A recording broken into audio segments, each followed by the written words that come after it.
उपस्थित प्रभु श्री राम की कथा को श्रवणदान करने के लिए ममतामय वात्सल्यमय करुणामय माताएं, राम लक्ष्मण भरत शत्रुघ्न के समान ज्ञानी गुणी विद्वान भाईजन, पुष्प वाटिका में खिले पुष्प के समान छोटे बड़े भाई बहन, इस मंच को सजाने वाले समस्त आयोजक कार्यकर्ता बंधुगण, आदरणीय उद्घोषक महोदय जी एवं परम सम्माननीय निर्छीर जीवे की परम आदरणीय निर्णायक जी, आप समस्त जनों के हृदय स्थल पर विराजमान प्रभु श्री राम जी के चरण कमलों में प्रज्ञा बालिका मानस परिवार पूरी धमतरी की ओर से सत नमन है, नमन है, नमन है।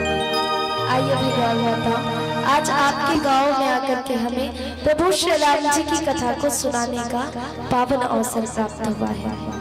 वैसे आप सभी को बता दूं, मैं कोई बहुत बड़ी कथाकार या व्याख्याकार नहीं हूँ।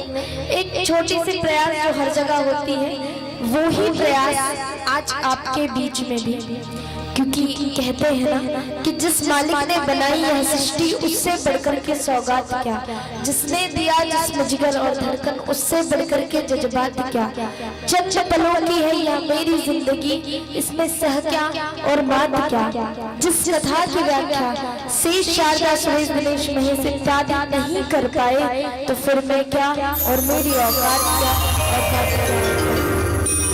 प्रभु की कथा को जब बड़े बड़े देवता नहीं गा पाए, साक्षात माता सरस्वती जी नहीं गा पाए, तो फिर बताइए मुझ में ऐसी कौन सी सामर्थ्यता है या मुझ में ऐसी कौन सी बात है जो प्रभु के अनंत अपार कथाओं को आप तक सुना पाऊं, आपको परोस पाऊं।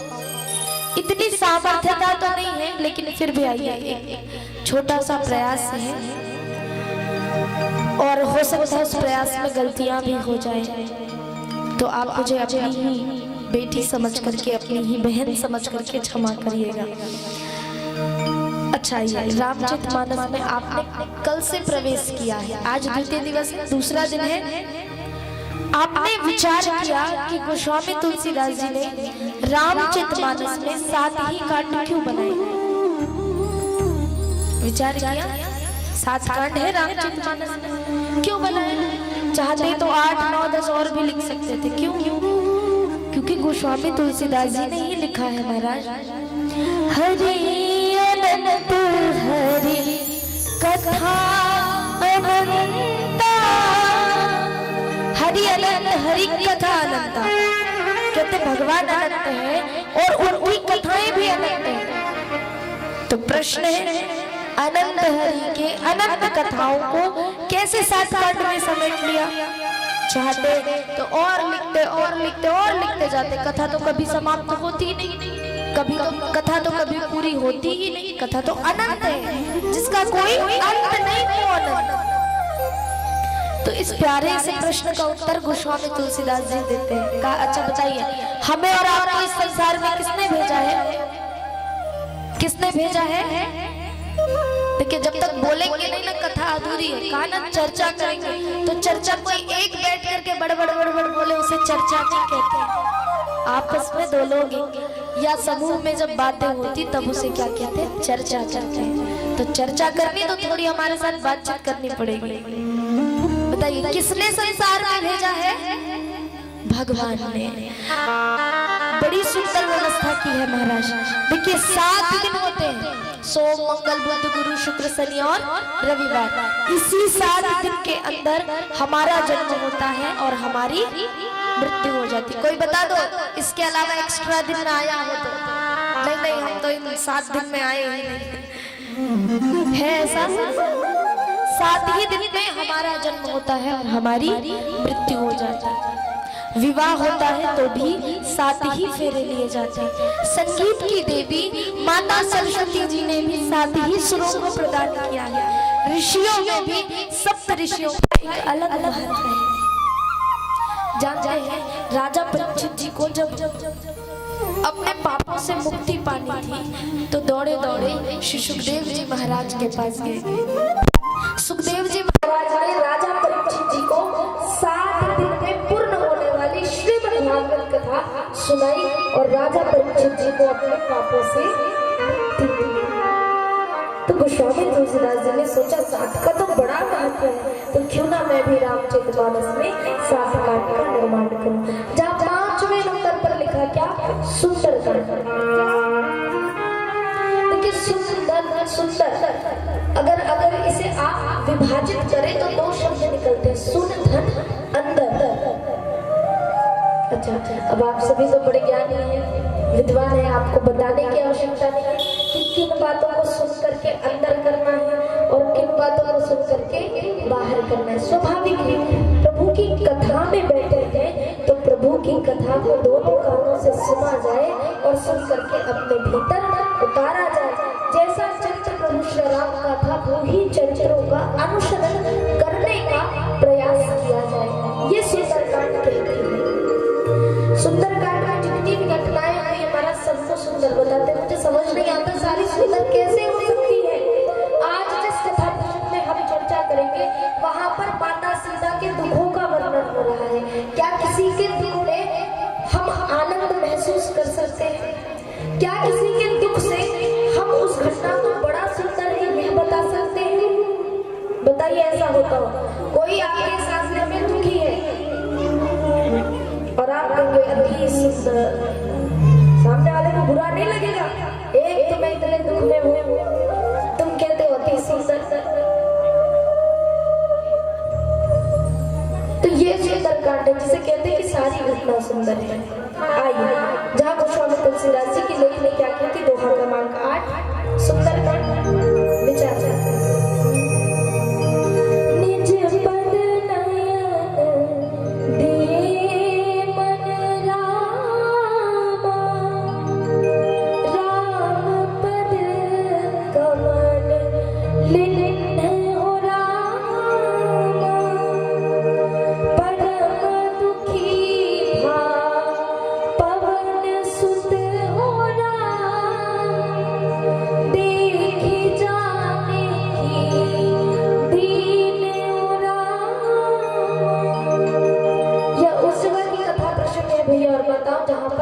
माता सीता जी लंका नगरी में अशोक वाटिका में अशोक वृक्ष के नीचे बैठी है,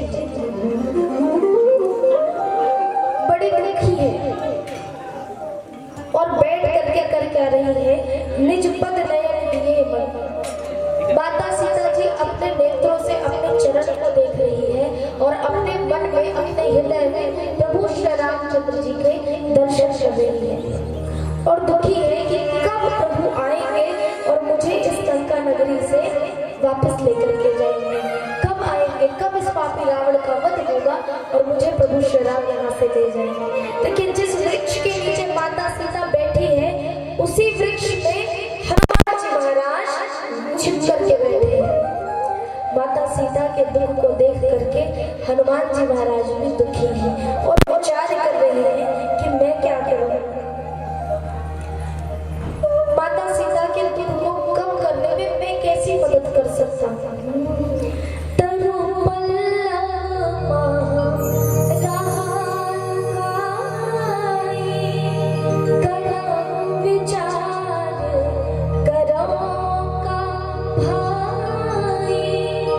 हनुमान जी ने देखा मैया सीता बड़ी दुखी है, लेकिन हनुमान जी विचार करने लगे कि इनके दुख को मैं कैसे हर सकता हूँ, मैं कैसे कम कर सकता हूँ। देखिए, जिस वृक्ष के नीचे माता सीता बैठी है उस वृक्ष का नाम क्या है, अशोक।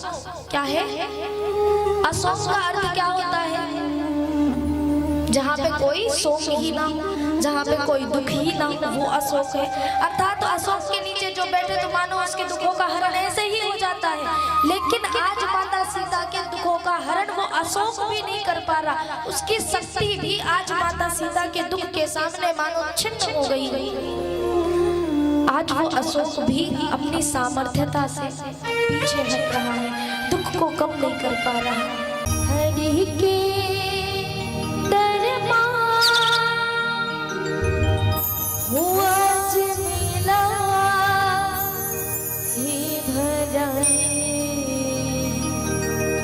सकी हरि के दरबार। आइए आइए आगे कथा की ओर चलते, जहाँ पे हनुमान जी महाराज विचार कर रहे हैं कि मैं कैसे माँ जानकी के दुखों को कम कर सकता हूँ। देखिए, ऐसी बात भाई है कि हनुमान जी के पास शक्ति नहीं है कि वो रावण से युद्ध कर सके और माँ जानकी को वापस ले जा सके। हनुमान जी के पास इतनी शक्ति है कि जाकर के रावण को मार सकता है और तुरंत अभी इसी वक्त माता जानकी को वापस ले जा सकता है। लेकिन महाराज, हनुमान जी कौन है? दास है, भक्त है। और दास का काम ये नहीं होता कि वो अपने मालिक का काम करे। दास का काम होता है कि वो सिर्फ और सिर्फ अपने मालिक के आज्ञा का पालन करे। हनुमान जी को सिर्फ इतना ही कहकर भेजा गया है कि माता सीता का खबर लेकर के आना, कैसी है क्या है देख के आना, बन पड़े तो रावण को समझाते हुए आना। अगर कहीं मेरे राम जी ने कह दिया होता ना कि रावण को मार करके माता सीता को लाना, तो हनुमान जी वो भी कर सकते थे। आज हनुमान जी को क्रोध आ रहा है माता सीता जी के दुखों को देख करके कि अभी रावण को जाऊं, मारूं, माँ सीता को वापस ले जाऊं। लेकिन यहाँ पे क्रोध में नहीं, हनुमान जी विचार करने लग गए। देखिए, कभी भी किसी भी चीज का फैसला लेना हो ना तो पहले विचार करना चाहिए। अगर जो बिना विचारे काम करता है फिर क्या होता है जानते ही हैं। बिना विचारे जो करे सो पाछे पछताए, काम बिगाड़ो आपने फिर जग में होत हंसाए। फिर हंसी मिलती है महाराज। हनुमान जी महाराज विचार करने लगे। और हम क्या करते हैं? हमें कोई निर्णय लेना हो, फैसला लेना हो, क्रोध आया तुरंत सारा काम तुरंत करने का सोचते हैं और उसके चलते काम बिगड़ जाता है। क्रोध में तो कभी निर्णय लेना ही नहीं चाहिए।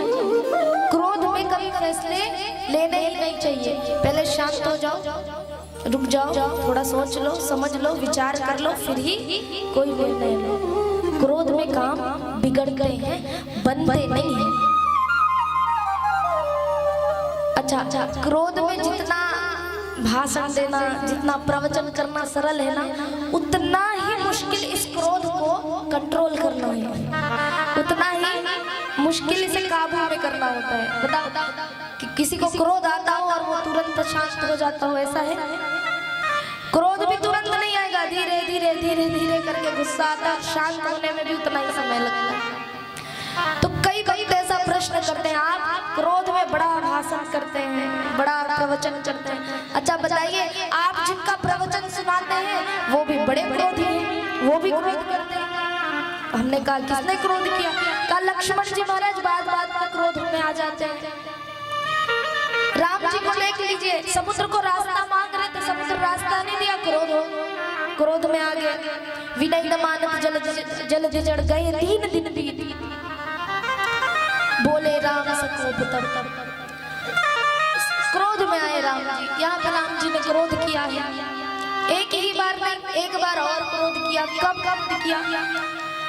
सुग्रीव जी के सारे समस्याओं का जब हल भगवान ने किया, बाली का वध किया, प्रभु ने सुग्रीव को किष्किंधा की नगरी दे दी राज करने के लिए। सुग्रीव राज करते करते भगवान को ही भूल गया।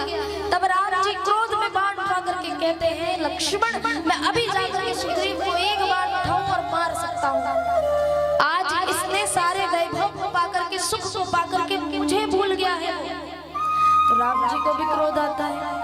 तो लोग कहते हैं आप जिनकी कथाएं सुनाते हैं वो भी तो क्रोध करते हैं।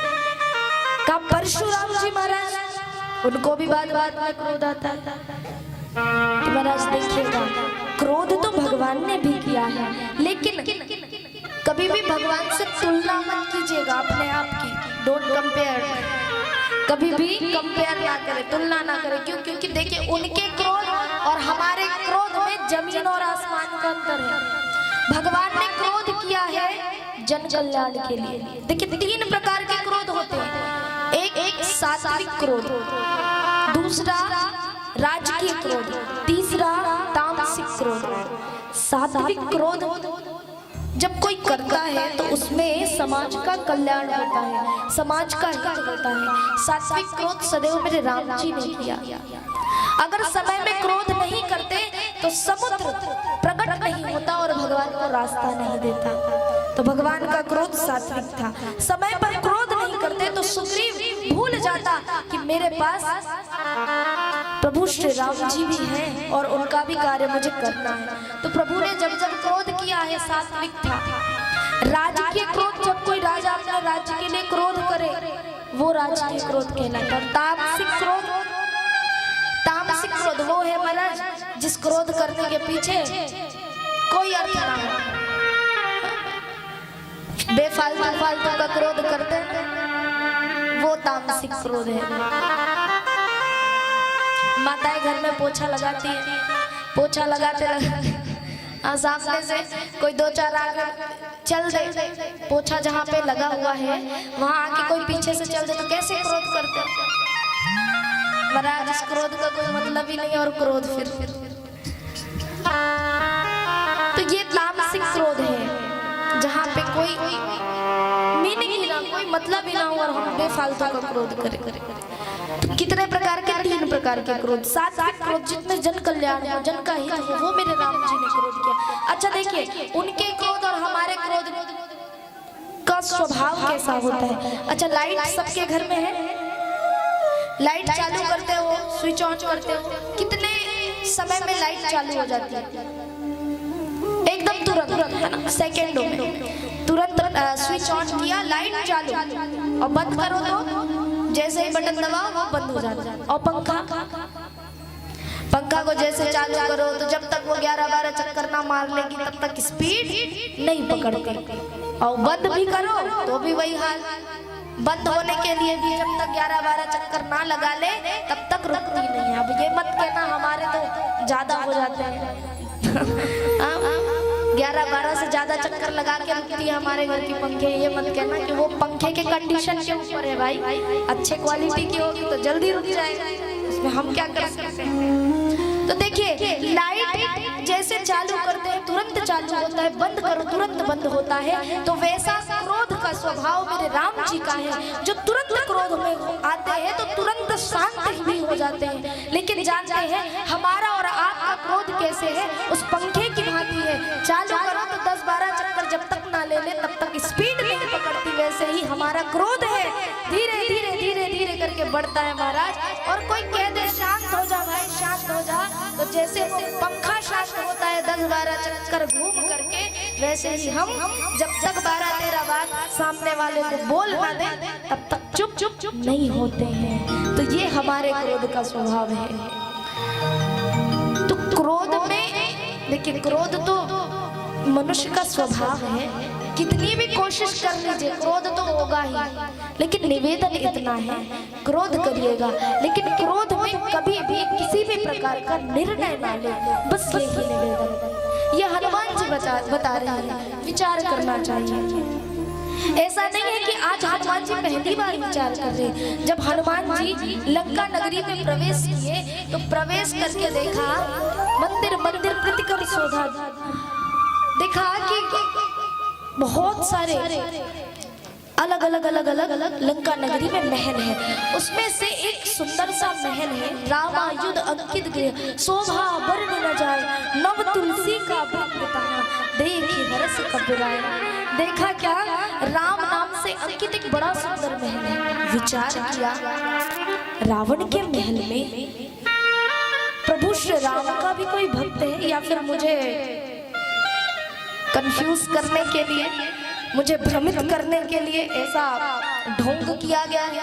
हनुमान जी ने विचार किया, विचार करके ब्राह्मण का रूप बनाया और उस महल में प्रवेश किया। उस महल में रहते कौन थे? विभीषण जी महाराज। वहां पर विभीषण जी महाराज से मिलकर के हनुमान जी ने सत्संग किया। तो हनुमान जी पहली बार विचार नहीं कर रहे, इससे पहले भी विचार कर लिया है। जब भी कोई संकट आया है, जब भी कोई मुसीबत आई है तो पहले विचार किया है, उसके बाद ही काम किया है। अच्छा, एक बार और विचार किया, कब? जब ब्रह्मास्त्र हनुमान जी को मारा जाता है तो हनुमान जी सोचते हैं हाथ जोड़ करके, ऐसी बात नहीं थी कि हनुमान जी उस ब्रह्मास्त्र को तोड़ नहीं सकते थे। इतनी शक्ति थी, इतनी सामर्थ्यता थी हनुमान जी में कि ब्रह्मास्त्र को तोड़ सकते थे। लेकिन विचार किया, अगर कहीं मैं इससे युद्ध करता हूँ, अगर इसे नहीं तोड़ता हूँ तो मेरे ब्रह्मदेव जी को अपमान होगा। सो हाथ जोड़ा, हाथ जोड़ करके उस ब्रह्मास्त्र में बंध गए। विचार करके। महाराज इसीलिए विचार करके अगर कोई कार्य करेंगे तो काम सदैव बनते हैं, बिगड़ते नहीं। और कहते ना वो हड़बड़ी में गड़बड़ी हो जाती है, पता ना सर, हड़बड़ी करोगे तो गड़बड़ी होगी, तो हड़बड़ी नहीं, आराम से सोचकर विचार करके काम किया जाए। हनुमान जी वही किया करते थे। सदैव प्रभु श्री राम के कार्य में तत्पर रहने वाले, अग्रणी रहने वाले हनुमान जी हैं। यही कहा करते थे क्या, जो राम का नहीं वो किसी काम का नहीं। ये हनुमान जी का नारा हुआ था। सदैव आगे रहा करते थे। क्रोध आए भी तो क्रोध को पी करके शांति से आराम से निर्णय लिया करते थे।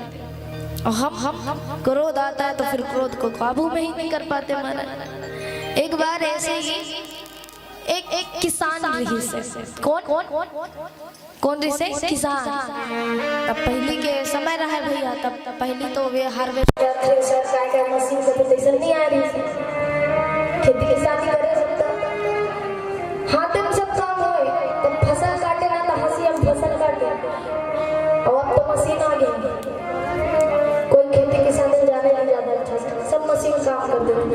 तब वो इसका किसान रहा है, खेत में धान लुवत रहा, धान लुवत हो इसका माछी भून लेकर के आके नाक में बैठे वो किसान रहा, एक घंटे फिर धान लुवत तो वो माछी रहा, माछी मन के आगे थे, दूसरी जगह बैठ जाते ना, बार बार भगावे धान मारते, तो वो माछी रहा, फिर नाक में आके भूनने से रहा, फिर माछी फिर धान लुवत, एक बेर भगाई, दो बेर भगाई, तीन बेर भगाई, चार।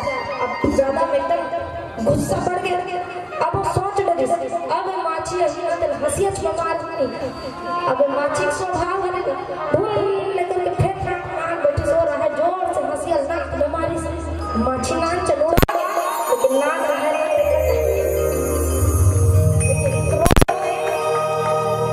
काम बिगड़ते बनते नहीं। हनुमान जी महाराज सदैव विचार करके ही काम किया करते थे। अच्छा, एक बात आप विचार कीजिए, प्रभु श्री राम जी की सेना में बहुत सारे बंदर थे, नंदीन थे, सुग्रीव थे, अंगद थे, जामवंत जी थे, जामवंत मंत्री हालांकि बूढ़े थे, लेकिन इतने सारे लोग थे। पर राम जी ने लंका आने के लिए हनुमान जी को ही क्यों चुना? प्रश्न है, इतने सारे थे, किसी से एक आदमी होता तो भेज देते, हनुमान जी को ही क्यों चुना? तो जानते इसके पीछे दो तीन कारण हैं। एक बात आपको बताता हूँ। पहला तो ये कि हनुमान जी और रावण में बहुत सारी बातें मिलती जुलती थी, बहुत सारी समानताएं थी और एक भिन्नता थी, सिर्फ एक। क्या देखिए, रावण के पास, रावण का महल कैसा था बताइए, जोर से बोलना, रावण का महल कैसा था? सोने का महल था। महाराज हनुमान जी कोई कम नहीं थे, हनुमान जी का तो शरीर ही सोने का था, स्वयं स्वर्ण स्वर्णाभ है हम, सोने का शरीर हनुमान जी का समानता है। अच्छा, रावण का बड़े बड़े पर्वतों को अपने भुजाओं में ऐसे ही उठा के फेंक दिया करता था, तो हनुमान जी भी कोई कम नहीं। महाराज रावण अपने भुजाओं में पर्वतों को फेंका करता था, तो हनुमान जी महाराज की भुजाओं में ही पर्वत है, पर्वतों जैसा शरीर है, स्वयं हेम शैलाभ पर्वतों के समान शरीर रखने वाले हनुमान जी। अच्छा, रावण का उस समय का ज्ञानी पंडित हुआ करता था, सुना है आपने, रावण पंडित था, पूजा करवानी होती थी ना तो पुरोहित बना करके रावण को भी बुलाया जाता था। यहाँ तक भगवान श्री राम जी ने समुद्र के तट पर शिवलिंग बनाया। अच्छा बताइए वो शिवलिंग का नाम क्या है जो राम जी ने बनाया? रामेश्वर। तो रामेश्वर शिवलिंग की रचना तो भगवान राम जी ने की, लेकिन जानते हैं उनमें प्राण प्रतिष्ठा किसने किया? रावण आया था, रावण पुरोहित बनकर आया था, किसके पुरोहित? राम जी के पुरोहित बनकर। और रावण इतने ज्ञानी, इतने विद्वान, इतने, उनकी क्या ही महिमा गाँव में, बताइए, कोई आपसे शत्रुता करता है, कोई आपसे बैर करता है, तो फिर क्या कहते हो? जिंदगी भर इसकी शकल नहीं देखूंगा। ये शब्द बोले बिना आप रहते नहीं होंगे। एक मुख कभी नहीं देखो। बिकट है मतलब समझ जाओ। जिंदगी भर चेहरा नहीं देखना। शत्रुता राम जी से की, चाहते तो उस रामेश्वर में प्राण प्रतिष्ठा करने नहीं जाते रावण, लेकिन देखिए सिर्फ पुरोहित बनकर नहीं आए। पुरोहित का दायित्व ये होता है कि अपने यजमान की पूजा में यदि अगर कोई सामग्री कम पड़ती है तो पुरोहित की जिम्मेदारी होती है कि वो सामान लेकर के आए और पूजन को संपन्न कराए। रावण को पता था राम की पत्नी सीता मेरे पास है। जब तक एक विवाहित स्त्री या पुरुष अपने दाम्पत्य के साथ पूजा में नहीं बैठता, पूजा सफल नहीं मानी जाती। रावण ने सोचा पत्नी सीता तो मेरे पास है राम की, तो सोचा राम की पत्नी अगर मेरे पास है, पूजा में ऐसे ही जाऊंगा, पूजा सफल माना जाएगा।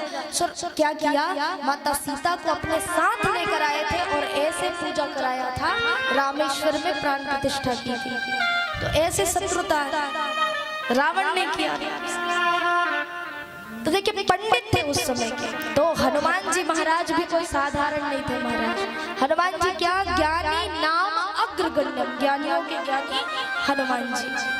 अच्छा, रावण को 4 वेद 6 शास्त्र 18 पुराण का ज्ञान था, ज्ञाता था रावण, इसीलिए रावण को विद्वान कहे। तो हनुमान जी महाराज भी कोई कम नहीं थे। हनुमान जी महाराज क्या, 4 वेद 6 शास्त्र 18 पुराण का ज्ञान रखते थे हनुमान जी। और साथ ही साथ से गोस्वामी तुलसीदास जी ने क्या कहा, विद्यावान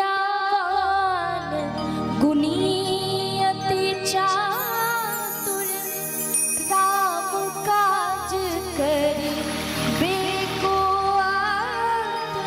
विद्यावान गुणी अति चातुर, राम काज करि बेको आतुर। कहा ना, एक ही अंतर था। अंतर क्या, रावण विद्वान था और मेरे हनुमान जी महाराज विद्यावान थे। विद्वान और विद्यावान में फर्क क्या है? विद्वान वो है जिसको सारी जानकारी है, सारे वेदों का, शास्त्रों का, पुराणों का ज्ञाता है, लेकिन उन सब के ज्ञान के होते हुए भी उस भगवान तक नहीं पहुंच पाया, ये विद्वान है। लेकिन विद्यावान कौन है? अपनी विद्या के माध्यम से जो उस परमात्मा तक पहुंच जाए, वो ही विद्यावान है। और ये मेरे हनुमान जी महाराज है। ये बात थी, ये कारण था हनुमान जी को लंका भेजने। और क्या कारण था बताओ? अच्छा, रावण सबसे ज्यादा किसकी पूजा किया करता था ये बताओ? किसकी? शंकर भगवान की। अच्छा, हनुमान जी कौन है? शंकर भगवान के 11वें रुद्रावतार। तो जानते हो राम जी ने इसीलिए हनुमान जी को चयनित किया कि अगर इष्ट को भेजो, गुरु को भेजो तो शिष्य मान जाए। लेकिन महाराज शिष्य के आंखों में तो अहंकार चढ़ा है। रावण के पास अहंकार था, क्रोध था, इसलिए अपने सामने बैठे हनुमान जी के रूप में भगवान भोलेनाथ जी को पहचान नहीं पाया, जान नहीं पाया, इसलिए उनकी बातों को माना नहीं और अंततः गत्वा प्रभु श्री राम के हाथों रावण का वध होता है। तो ये कथा है। आइए, पीली बत्ती जल चुकी है, एक अंतिम भजन हम करेंगे और आपके मन से विदाई लेंगे। ऐसा लग रहा था कथा सुनते सुनते सारे पागल हो गए, लगा कि नहीं? आप बताना कैसे पागल? मैं बताता हूँ, वो मेंटल वाला मत समझना। हॉस्पिटल जाने की जरूरत नहीं पड़ेगी, इतना है। ये दुनिया पागल खाना है। कोई पागल है मान बड़ाई का, कोई पागल है धन चतुराई का, तो कोई पागल है वैभाई का। कोई ऐसे भी पागल है जो पागल है उद्घोषक महोदय जी जैसे कविताई का। मगर सबसे अच्छा वो पागल है भैया जो पागल है मेरे प्रभु श्री राम रघुराई का, राम रघुराई का, राम रघुराई का। कैसे पागल है? कैसे पागल? राम जी के पागल। तो आइए सारे पागल को देखो, वैसा पागल बनोगे तो पागल खाना जाना पड़ेगा, लेकिन मेरे राम के पागल बनोगे तो कथा में जरूर आना पड़ेगा। तो आइए सारे पागल मिलकर के कत्ते भजन करते हैं, फिर आपके मन से विदा। आइए जाते जाते माता रानी जी का भजन गाते हैं। बोलिए अम्बे मात की, ऐसे नहीं दोनों हाथ उठा करके बोले साचे दरबार की।